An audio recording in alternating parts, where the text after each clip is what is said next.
Hello everyone and welcome back to TowerGate. It is TowerGate day number 936. 936. October the 24th, 2019, Thursday. Thank you so much for tuning in.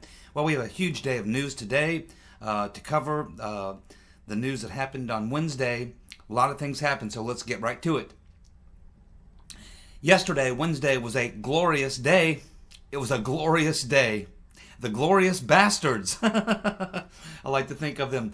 Yes, yesterday, dozens of Republicans, many of the members, most of the members from the Freedom Caucus, and even some other Republicans who are not even in the Freedom Caucus, stormed Schiff's basement barricade in the Capitol. And they went into the room there, and then they started, a couple of them actually got in Schiff's face. They got in there and they ordered pizzas. They ordered like 15 pizzas, and they just hung out in there and refused to leave, and caused a huge scene. At the time, the bug-eyed fool, Adam Schiff, was interviewing his most recent witness, this Lisa Cooper, who's part of the, she's from the Defense Department. And at one point, it got so bad that Bug-Eyed Fool had to grab his witness, Lisa Cooper, and leave the room. He cowardly left the room. And so essentially, these Republican members of Congress are finally have had enough, and they're taking a stand. Now, I don't know if one of them saw my video yesterday and thought, uh-oh, looks like the Seeker, looks like he's getting ready to have a meltdown. He's getting really pissed. We don't want to see another meltdown. My friends, I had a meltdown about, 3 or 4 months ago. It's the first time it's ever happened on a TowerGate video. 936 videos, I've had one major meltdown. And I was close to having one yesterday. I was not in the greatest of moods to begin with. I started the video, and the more I got into the content of the video, the angrier I got. I did manage to pull myself back, so I didn't have another meltdown. I've only had one actual meltdown in the entire time I've been to TowerGate videos. But I was on my way to having one yesterday, and I was able to save myself. But possibly some of the members of the Freedom Caucus saw my video and realized that I was getting close to the breaking point once again, and maybe that's what inspired them. Just joking. But it is good to see them. I think it may have had something to do with Trump's tweet from the day before, where he said, hey, Republicans got to start fighting, man. They're just not fighting back.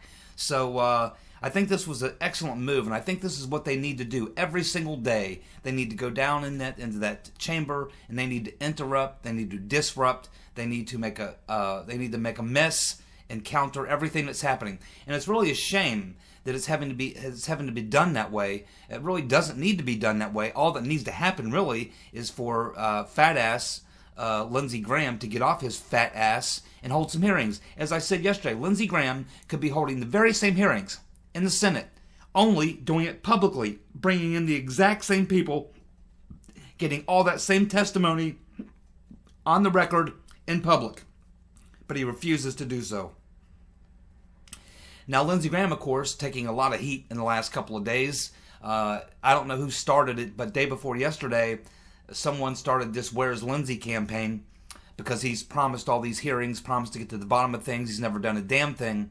And everyone knows that he is in a position right now in the Senate Judiciary Committee to completely counter and completely blow out of the water the pencil neck geeks faux impeachment hearings, or whatever you want to call them. But he's not lifting a finger, and a lot of people are really upset about it. Not just his constituents, not just people around the country, but members of Congress, because they know the power he has as the head of the Senate Judiciary Committee, and the fact that he's doing nothing. Now, I feel bad for you people in South Carolina. I know exactly how you feel. Believe me, I know exactly how you feel. Because for many, many years, my congressman from Ohio District 8 was John Boehner. John Boehner. Now, as many of you know, I've told the story many times, I used to send emails to Boehner every day. I would call his office several times a week. It got so bad that they finally blocked my emails, blocked my phone calls. I went to the local office a couple times. They threatened to call the cops on me once. So let's just say that I had a very, very rough period of years battling John Boehner. And, of course, keep in mind that there's a couple other pretty bad congressmen and senators from Ohio We have a pretty good congressman now. He's kind of a quiet guy. He's a farmer, a former military veteran and farmer. Davidson is his name. He's a pretty good guy. He's pretty good, pretty supportive. He's just very quiet, doesn't make a lot of noise. But Warren Davidson is his name, and he's a pretty good congressman. But I wish he were a lot more active and a lot more vocal. But on the issues, voting on the issues, he votes very well. So probably vote for him unless someone else better comes along. But for many, many years, I had John Boehner here. And, of course, one of our senators here is, of course, Sherrod Brown. And Sherrod Brown, of course, is a Hillary Clinton acolyte. He is a bought and paid for Hillary puppet tool, basically. And, in fact, that's why you hear his name being floated sometimes running for president. If he ran for president, Hillary would be running him 100% every day. Hillary would be running Sherrod Brown 100%. She always has. He is a Hillary Clinton bot, basically. But anyway, getting back to Lindsey Graham, I know how a lot of you in South Carolina feel. Don't feel bad, yourself. You're not responsible for Lindsey Graham. I'm sure many of you don't even vote for him. You probably would like to vote for someone else. You're not responsible for every other voter in the state of South Carolina. And I understand how it is when you get someone like a Lindsey Graham, just like I had here with Boehner. He's so entrenched that you can't, and even when you try to convince people of what a bad apple they are, they just don't want to listen. I know I had the situation with my parents. They love John Boehner. I would constantly gripe to them about Boehner. And that, John's a good guy. John's a great guy. Oh, I love John, blah, blah, blah, blah, blah. They just love John Boehner. And there was nothing I could do, no matter what I pointed out in his record or anything else. They just didn't want to hear any of it. So, I understand where you guys are coming from in South Carolina. I'm not trying to beat up on people from South Carolina. It's Lindsey Graham is who I'm focused on, and I understand how things work. And how tough it is to get rid of a swamp monster like him.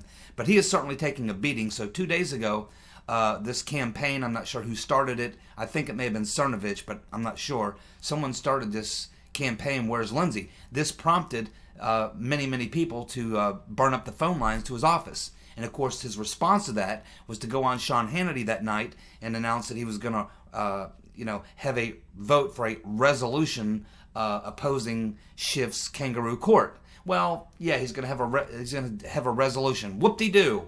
A resolution is worthless to me. I could care less about a resolution. A resolution means nothing, and I don't even know if he'll even get the votes to pass his resolution. But what he really needs to do is have some hearings. Have hearings on the same thing that Schiff is having hearings on. Call the exact same witnesses, but do it in public. And we'll get everything on the record, and that will put an end to Schiff's secret kangaroo court. And Graham knows this, but he simply won't do it. So he thinks he's going to satisfy and pacify people by saying, well, I'm going to have a resolution. Who cares about a damn resolution? Resolution won't resolve anything. So then, after the Freedom Caucus and a bunch of other Republicans storm Schiff's bunker yesterday, and interrupt and disrupt his fraudulent hearings, Lindsey Graham comes out and says that they are nuts. Calls them a bunch of nuts. Of course, that didn't go over very well. So what happens then is he sends out a second tweet following that and says, oh, well, I just found out that they didn't take the Schiff by force. So in that case, it's okay. Right. As if Lindsey Graham believed that Matt Gaetz and Mark Meadows and Louis Gohmert came in there with a battering ram and beat down the door and came in full riot gear or something and blew up the meeting. He knew there was nothing like that.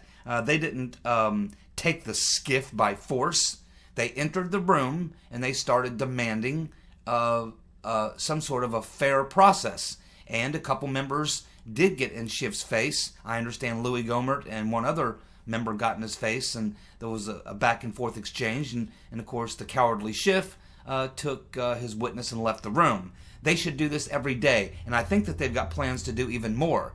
Now, Schiff apparently went to the Sergeant of Arms in the Capitol to try to get them to arrest these members of Congress, and that's not going to happen.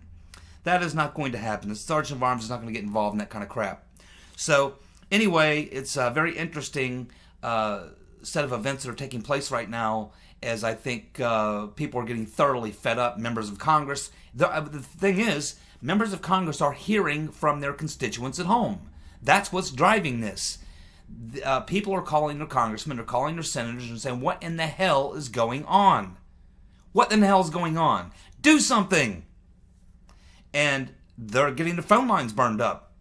And you can see it's making even people like Lindsey Graham act crazy.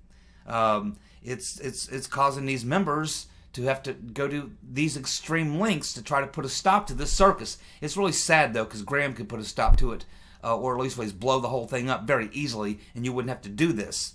These guys are being forced to do this because of Graham's inaction. So the fact that he would come out and call them nuts just tells you there's a lot of problems with Lindsey Graham, and we're going to be getting more into that here in a minute. So the Daily Caller decided to call up all 53 Republicans in the Senate and ask them if they would outright oppose any impeachment of President Trump. Daily Caller talks to all 53 Republicans in the Senate and asks them if they would outright oppose impeachment of the president. Guess how many said yes, they would outright oppose any measure to impeach the president? 7.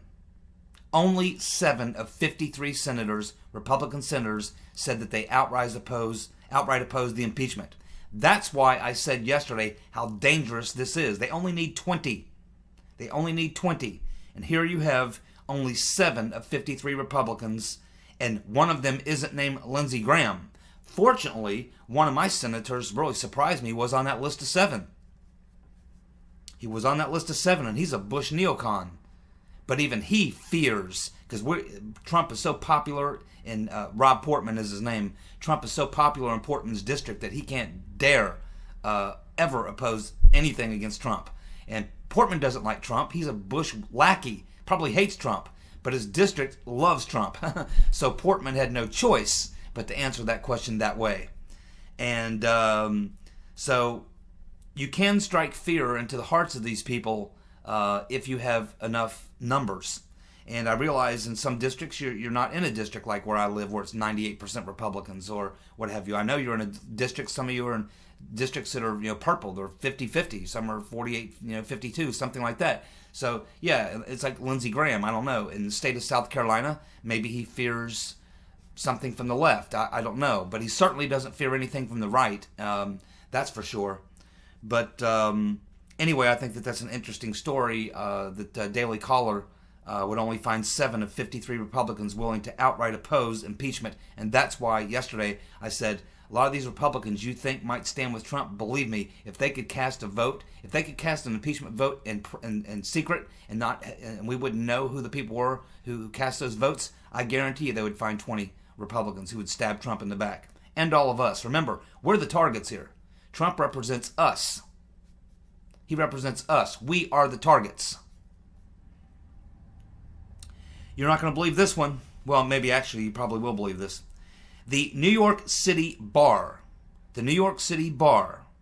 has called for Attorney General Barr to recuse himself from any investigations of Ukraine or the Bidens. The New York City Bar wants Barr to recuse himself from any investigations of Ukraine or the Bidens. Now, I'm pretty sure that Attorney General Barr doesn't give a damn what the New York City Bar Association has to say. I think we pretty much know where they stand. But it's just extraordinary that they would come out and say that they want Barr to recuse himself while looking past all the crimes of all the criminal lawyers on the Democrat side. This is how bad things are right now. It is a war. I mean, this is a flat-out turf war right now. And it's clear where a lot of this is coming from. A lot of this is coming, it's fear. It's fear because they are afraid that Barr and Durham might actually tell the truth. Now, a lot of people think, well, Horowitz reports come. Yeah, Horowitz report may come out. Maybe Grassley's right. Maybe the deep state's going to deep six the Pfizer report. But I'll be honest with you. As I've said many times before, Horowitz is the same guy who told us in his last report. That Strzok and Page may have shown some political bias, but it didn't affect their decision making. Yeah, right. Okay, that's the guy that we're counting on. I don't think so. If we're counting on Horowitz, we're screwed. No, Barr and Durham is the guys that we're counting on and right now they appear to be the real deal. And as you can see, the heat that Barr is taking, and it'll be coming Durham's way soon enough, you can see that they're obviously terrified of Barr. But just from what I can see of William Barr, I think he's going to laugh at this. I don't think he gives a damn. He's not going to recuse himself from any investigations he's currently undertaking. Well, Sidney Powell, it appears, has filed another motion today, this would be, of course, Wednesday. On Wednesday, Sidney Powell files another motion for a large tranche of more Brady material that she has discovered that's being withheld that would exonerate Michael Flynn. And there's a pretty good judge there. We still haven't heard about whether or not the judge is going to force the DOJ to produce Mifsud's phone records from the 2 phones that they got. We still haven't had a ruling on that yet, but today, I should say Wednesday, Sidney Powell did file another motion with another request for another large tranche of exculpatory information being withheld by the DOJ. Well, this is funny. Quid pro quo Joe Biden, once again, forced to apologize. This time, he's forced to apologize because he called out Trump, like a bunch of other Democrats and left-wing nutcases, for using the phrase lynching, using the word lynching when he was described what's being done to him. But of course, they went back into the archives and found Joe Biden himself saying that the effort to impeach Clinton was a witch hunt and was a lynching. A lynching. So Biden, that's exactly the word he used back when they were doing the Clinton impeachment hearing. And Clinton had like, what, was it 11? I think it was 11 recommended indictments by the special prosecutor. Trump has 0. Not even a special prosecutor came up with nothing on Trump. They had, I think, 11 potential indictments on Clinton. They had no choice but to run impeachment hearings. And back then, Biden was saying that it was a lynching, and about a half a dozen other Democrats. And I guess if you had enough time to sit back and research it, you could find probably hundreds of occasions of Democrats using the phrase lynching. I've heard them use that phrase for years. But when Trump uses it, that's an impeachable offense. That's how batshit crazy these people are. Then Biden comes out and makes a statement, and he says, quote, "It wasn't right to use the word, and I'm sorry about that. Trump, on the other hand, chose his word deliberately and today in his use of the word lynching and continues to stoke racial divides in this country daily." So let me get this straight. According to Quid Pro Quo Joe, it was okay when he did it, and all he really needs to do is say, "I'm sorry that I used the word lynching talking about Clinton," but with Trump it's different. Oh no, with Trump he chooses his words deliberately, and therefore he should not be forgiven for using the word lynching. First of all, no one needs to be forgiven for using the damn word lynching. It's a word. We know what it means in the whole 9 yards. It doesn't necessarily mean anything about race. It's the context and how it's used. And the context that Trump was using it was not having to do with racial. Clearly, Trump's not black. But the Democrats are nuts, and the deep state is trembling in fear. And the only thing protecting them right now is that a-hole, Christopher No Shit Sherlock Ray, and Gina Haspel. They're the ones holding up the Pfizer report, which, whoop-de-doo. But Trump should fire Haspel and Ray tomorrow. They are holding up the game. I'm sure they're interfering with Barr and Durham's investigation. Got to get rid of them. Yes, and now a new phrase has popped up. A new term has popped up. Oh boy, I wonder if this will find its way into a Wiktionary. We now have a new term called Hilloween. Hilloween. And this is a term that's just been invented to point out that the Rotten Reverend Clinton is now saying that she may enter the 2020 race. She's saying she may enter the 2020 race, but only if she believes that she can win. Well, how does she, what would she need to believe that she can win? Well, she would need to get rid of Trump. That's what she said. If they can get rid of Trump, then she believes she can win. And that's her plan, is to get rid of Trump to open the door for herself. Of course, she has to get rid of Biden and Bernie and Warren, which she's working on that right now. She'll clear the field because She cannot come into the race and enter the race as a number 3 or even a number 2. If she doesn't come into the race number 1, she's toast, and she knows it. So she has to get rid of those top-tier candidates before she could re-enter the race, come into the race. So we'll watch and see if the Right Reverend Clinton's plot pans out on the dim side. I think she's going to fail and fail miserably. That's what I think. But yes, that is funny. Halloween. It is a scary thought, is it not? Now, personally, for me, it may be scaring a lot of people to death, but I'd love to see the Right Reverend Clinton run again in 2020. That would make my year. I mean, I can't think of anything I would enjoy more than seeing the Right Reverend Clinton get beat twice and actually get beat the second time worse than she did the first time. Now, there's something else that's being talked about right now, and I believe this was talked about today in the American Spectator, the Washington Examiner, and various other publications. But people are starting to look into this, and I think one of the reasons that these Republicans may have went into the Schiff's meeting today is I think that they've got an idea, a pretty damn good idea, who the fake so-called whistleblower is. And if it is the person who we think it is, and if what went on, what we believe went on, then Adam the Bug-Eyed Fool Schiff and Madame Botox are in deep trouble. Could be seriously in deep trouble. In other words, if Schiff coordinated or colluded with the so-called whistleblower on their efforts, then that would actually be a crime. It would be espionage. And this is being pointed out by some people. Now, we believe now, we're almost 99% sure that we know the so-called fake whistleblower. We believe it's this character, Eric Ciaramella. Eric Ciaramella. We're not 100% sure, but a lot of evidence points to the fact that it's this character, Eric Ciaramella. He was in the CIA. He's a Ukraine specialist. He worked for the Obama National Security Council under Susan Rice. He's a Democrat. He's an ex-White House official. He worked with Joe Biden. And get this, his boss is Charles Kupchan, Kupchan. And guess what? Charles Kupchan is very close, longtime close friends with Sidney Blumenthal, Hillary's most reliable and trusted henchman.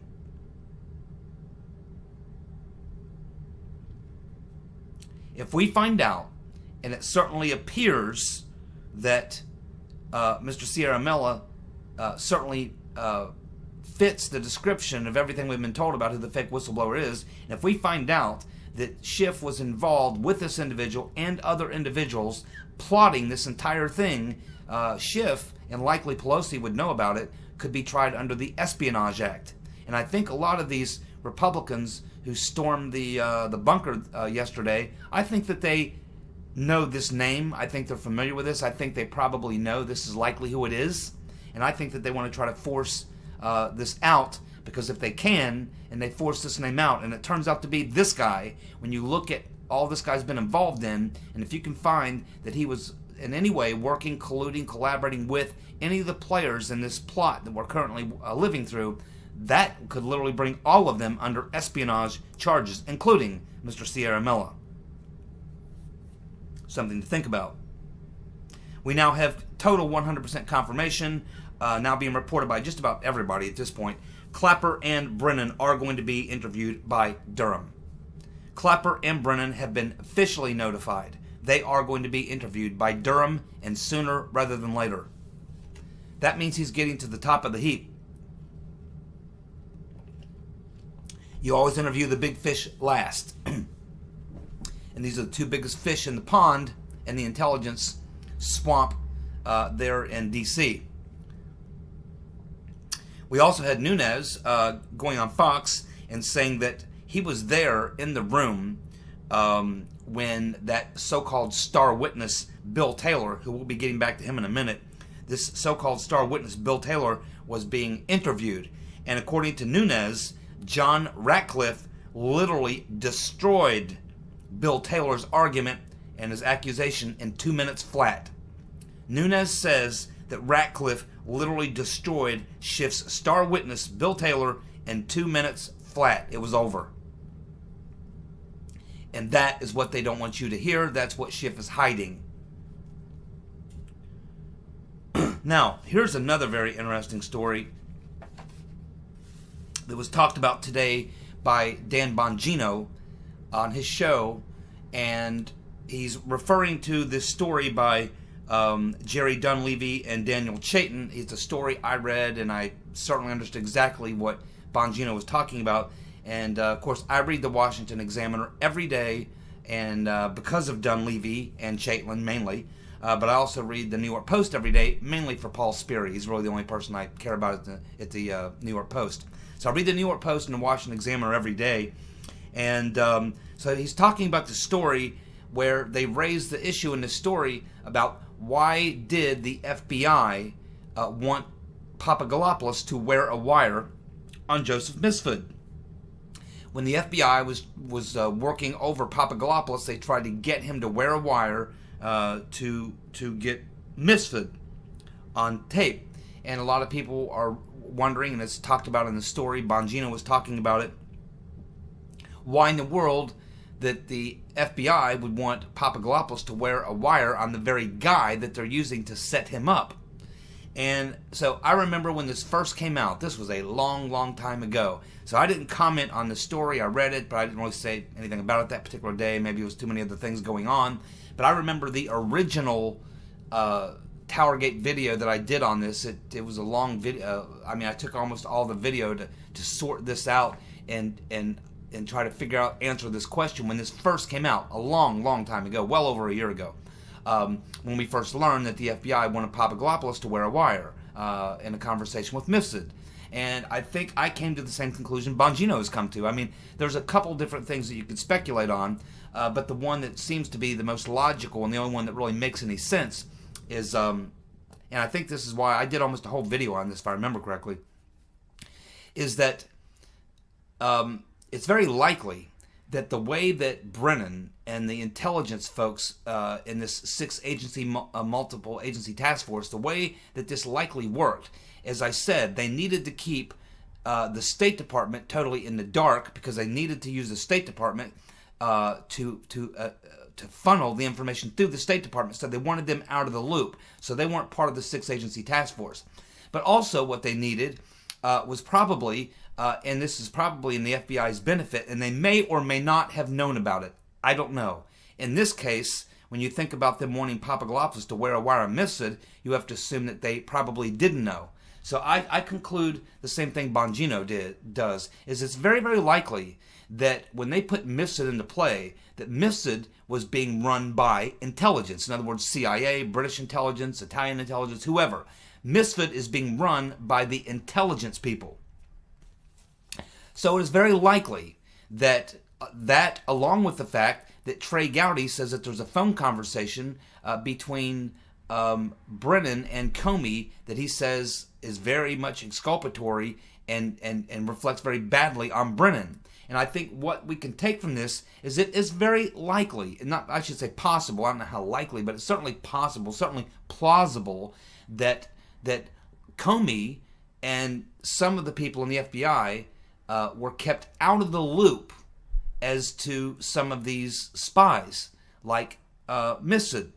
It's very likely that they kept Comey out of the loop, either A, to protect him, or they were running a game with Comey and he's pretending not to know, or he really did not know that Misford was being run by the CIA. So Comey says that Misford had Russian connections. For all we know, Brennan told Comey, yeah, this guy Misford, we're watching him real close, so he's got Russian connections and connected to these people and these people. It's very likely that Brennan played Comey. And that's what I spent most of a video talking about, raising this issue when this first came up, is I said, it's very likely that Brennan was playing Comey, that Brennan was playing the FBI. Now, certainly those who were involved in the Brennan plot, like Strzok and Page, or even McCabe, might have known, and they kept it from Comey. And they used Comey as the blind side, the blind man, to run things through Comey to work around.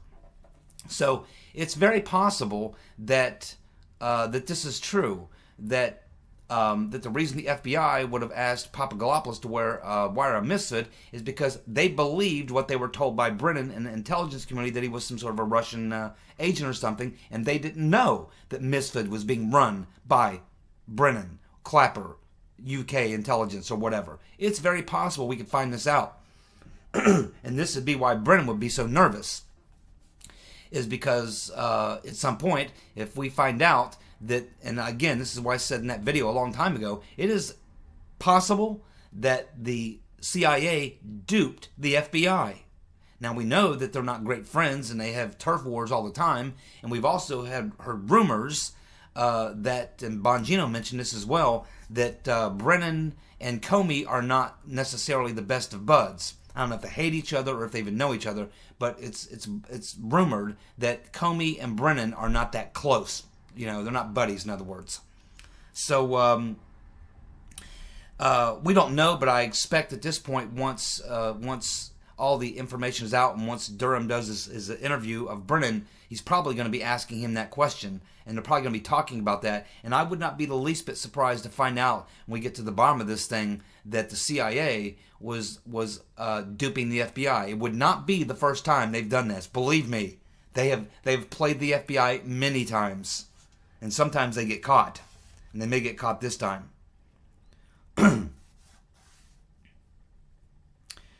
We're also a little bit more on Bill Taylor, this supposed star witness that Ratcliffe totally destroyed in 2 minutes flat. We're also learning that this character, Bill Taylor, worked with David Kramer, John McCain's right-hand man. We know that they both have connections to the Atlantic Council, which is, of course, connected to CrowdStrike, Soros, and Burisma. I mean, this is one conglomerate of criminality. I mean, when you look at the connections, all these people connected together. The Atlantic Council, CrowdStrike, Soros, and Burisma, and others. These are just the ones that are involved in what we're talking about now. They're all connected. It's the same people that are in all these same organizations. It's the same people, same group of people that run in these same circles and serve on, quite a few of these same boards and organizations. So Bill Taylor worked with David Kramer. They both have connections to the Atlantic Council, CrowdStrike, Soros, and Burisma. We know that Bill Taylor met with the Schiff staffer 12 days after the fake whistleblower filed the complaint. We know that both Kramer and Taylor have spoken at Atlantic Council events. And that may be why the bug-eyed fool, Adam Schifferbrains, is so desperate to hide Bill Taylor's testimony. And I think, again, that a lot of these Republican members have looked into Taylor, and they know everything that I just told you, as well as what we've talked about in the previous video, a couple of videos, actually, that we've talked about this guy. And I think this may also have something to do with why the Republicans stormed the bunker, is because they're looking into these people who Schiff is bringing in and finding out they're all connected to all of these Soros-related, Ukraine-related, Clinton-related organizations who are totally anti-Trump globalists.